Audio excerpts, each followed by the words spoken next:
So if you've been into Milsurp for any amount of time, you've probably seen Russian captured k98k's for sale, and you've asked yourself, in 2023, is it worth spending 8 to 12 clams on one of these guns? And I guess I would just ask you, is the collectability worth that amount of money?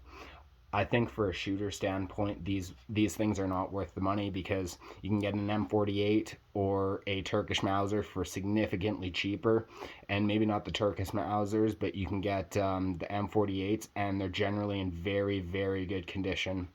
So these things are typically in pretty rough conditions because like the name suggests, Russian captured. They were captured during the Second World War, so these things are all mixed matched, and they typically have some kind of coating on it, like a phosphate kind of coating, where it's kind of dull and not shiny like the blue. So generally, they aren't in necessarily the best condition, but they vary a lot. So this one is Focus, a code 147, so JP Sauer from 1938. So at least the barrel and the receiver typically match, and this has some of the early war features like no dovetail, but it has some of the late war features like a cupped butt plate. So these things vary a lot, and like I said, from a shooter standpoint, you can get nicer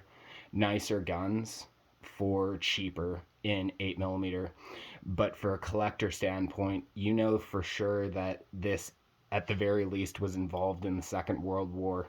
So you have to ask yourself, is that collector value worth it? Because these things don't really shoot you know they don't really shoot minute of angle accuracy, really. It's like 4 MOA, 5 MOA kind of thing. So I mean, they aren't like phenomenal shooters. And any like Turkish Mauser or M48, they'll probably shoot around the same.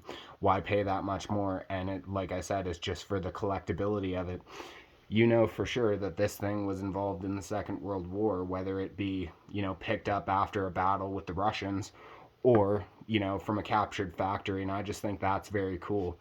And for myself, I would be willing to pay 8 to 1,200 clams for one of these things because of that collectability.